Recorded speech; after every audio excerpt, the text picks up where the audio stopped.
Hello दोस्तों, क्या आपने कभी सुना है कि कोई व्यक्ति को इतनी ज़्यादा खांसी आई कि वो खांसते खांसते बेहोश हो गया। ये एक कॉमन प्रॉब्लम है, काफ़ी लोग को ऐसा होता है। थोड़ा सा अनयूजुअल लोगों को लगता है कि यार ऐसे कैसे इसको खांसी आ रही है कि वो खांसते खांसते बेहोश हो गया। डरावना भी लगता है, काफ़ी लोग इससे भयभीत हो जाते, तुरंत हॉस्पिटल लेके पहुँचते पेशेंट को। आज हम बात करेंगे पोस्ट टसिव सिनकपी यानी खांसी के बाद होने वाला बेहोशी का प्रॉब्लम होता क्या है, किन लोगों को होता है, क्यों होता है, क्या इसको प्रिवेंट करने के लिए किया जा सकता है, कैसे इसको हम डायग्नोज कर सकते हैं और लॉन्ग टर्म इस तरह के पेशेंट्स का क्या फ्यूचर है। आज का टॉपिक है पोस्ट टसिव सिनकपी का ओवरव्यू। टॉपिक पर जाने से पहले जो लोग हमारे चैनल पर नए हैं, रिक्वेस्ट करूँगा कि चैनल को सब्सक्राइब करें, वीडियोस को लाइक करें, शेयर करें, फॉलो करें, कमेंट करें, पूरा देखें। ये टॉपिक बहुत ज़्यादा रिलेवेंट है उन लोगों के जिनको बेहोशी का प्रॉब्लम है, अलग अलग कारणों से होता है। ये टॉपिक उनको काफ़ी इंपॉर्टेंट अंडरस्टैंडिंग देगा और ये सारे पॉइंट्स बाकी बेहोशी की बीमारियों के साथ भी रेलेवेंट है। तो इस सारी सिनकपी वाले पेशेंट्स को ज़रूर देखना चाहिए।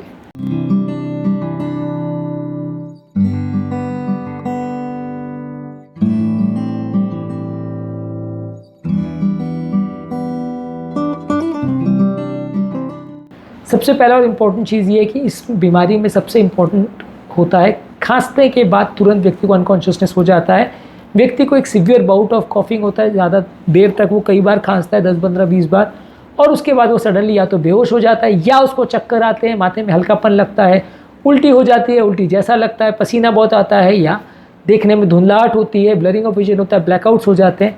ये प्री सिनकपी या सिनकपी जो अगर खांसी के बाद हो रही है तो उसको पोस्ट टसिव सिनकपी बोलते हैं। ये एक रिफ्लेक्स सिनकपी है जो कि होता है बहुत ज़्यादा खांसी करने वाले व्यक्ति को। ऐसा होने का कारण ये है कि जब हम बहुत ज़्यादा खांसते हैं तो लंग्स के या इंट्राथोरैक्सिक कैविटी में बहुत ज़्यादा हवा भर जाती है, जिसकी वजह से पाँव की तरफ से आने वाला ब्लड स्लो हो जाता है, लो हो जाता है। बहुत ज़्यादा हवा भर जाती है तो इंट्राथोरैसिक प्रेशर बहुत ज़्यादा बढ़ जाता है, जिसकी वजह से जो पाँव से ब्लड आना था, जो वीनस रिटर्न आना था, वो कॉम्प्रोमाइज़ हो जाता है। जब ये वीनस रिटर्न कॉम्प्रोमाइज़ हो जाता है तो व्यक्ति को सडनली ब्रेन तक ब्लड नहीं पहुंच पाता है और वो बेहोश हो जाता है। इसके अलावा कुछ लोगों में बहुत ज़्यादा खांसी होने की वजह से बॉडी का वेगल टोन एक्टिवेट हो जाता है, इससे भी खांसी होती है। वेगल टोन का बेसिकली मतलब ये है कि एक ऑटोनॉमिक सिस्टम है जो ब्लड प्रेशर को कंट्रोल करती है। ये एक्टिवेट ज़्यादा होने से हृदय गति कम होती है और ये एक्टिवेट ज़्यादा होने से सडनली ब्लड प्रेशर भी कम होता है, जिससे अनकॉन्शियसनेस हो सकती है। यदि ऐसा हो रहा है आपको तो डेफिनेटली आपको पोस्ट टसिव सिनकपी और इसके लिए आपको आगे जांच या ट्रीटमेंट की आवश्यकता है। इसके रिस्क फैक्टर्स क्या है? सबसे ऑब्वियस रिस्क फैक्टर ये है कि यदि किसी व्यक्ति को सीवियर खांसी हो रही है, अस्थमा है, क्रॉनिक ऑब्स्ट्रक्टिव डिजीज है, वूपिंग कफ है या इस तरह की कोई ऐसी बीमारी है जिसमें बहुत ज़्यादा खांसी होती है, ज़्यादातर ये उम्र दराज लोगों को होता है। होने का कारण ये है कि कई बार ब्लड प्रेशर कम होता है, कई बार बॉडी डिहाइड्रेटेड होती है, कई बार ऐसी दवाएं चल रही होती है जो हार्ट रेट और ब्लड प्रेशर को अफेक्ट करती है, कई बार आपका ऑटोनॉमिक सिस्टम डायबिटीज़ और इस तरह की बीमारियों की वजह से बॉडी का जो ब्लड प्रेशर रेगुलेशन सिस्टम है वो फेल हो जाता है, जिसकी वजह से अनकॉन्शियसनेस होता है।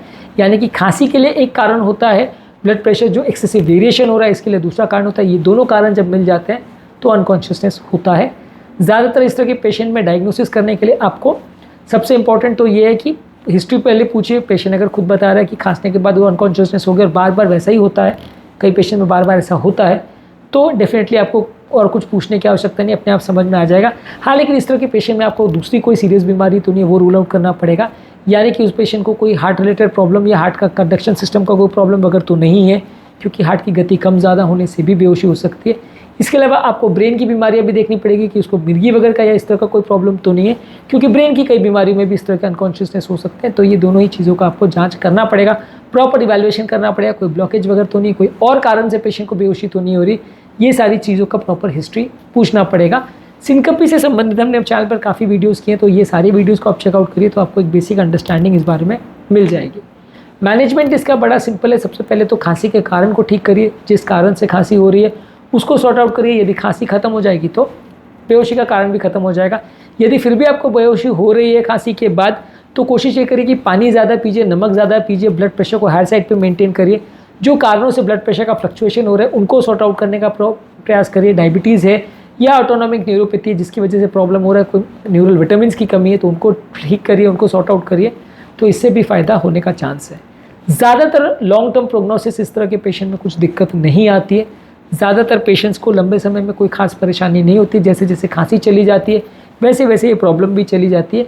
कभी कभार उम्रदराज पेशेंट में लोगों को गिरने की वजह से चोट लग सकती है, ये इसका डेंजर है। जान का खतरा इसमें मोस्टली नहीं होता है। कार्डियक सिनकपी यानी जो हार्ट से रिलेटेड अनकॉन्शियसनेस होती है वो थोड़ा सा डेंजरस होता है, उसमें थोड़ा प्रॉब्लम्स होने का चांस ज़्यादा होता है, पर अदरवाइज़ ज़्यादातर लोगों को इसमें प्रॉब्लम्स नहीं आती है, ज़्यादातर लोगों को अपने आप ही कुछ टाइम में ठीक भी हो जाती है। तो आज के टॉपिक में हमने बात करी पोस्ट टसिव सिनकपी यानी खांसी के बाद होने वाली बेहोशी के बारे में। इसके रिलेटेड टिप्स पर हमने एक सेपरेट वीडियो किया, वो ज़रूर चेकआउट करिए। इसके अलावा यूरिन करने के बाद या कोई और रिफ्लेक्सेस के बाद होने वाली सिनकपी पर भी हमने वीडियोस किए, उनको भी ज़रूर चेकआउट करिए। उम्मीद करूँगा कि आज के टॉपिक में कुछ नया जानने को मिला होगा। जो लोग हमारे चैनल पर नए हैं उन्हें रिक्वेस्ट करूँगा कि चैनल को सब्सक्राइब करें, वीडियोज़ को लाइक करें, शेयर करें, फॉलो करें, कमेंट करें, पूरा देखें, ताकि हमारा मनोबल भी बढ़ता रहे।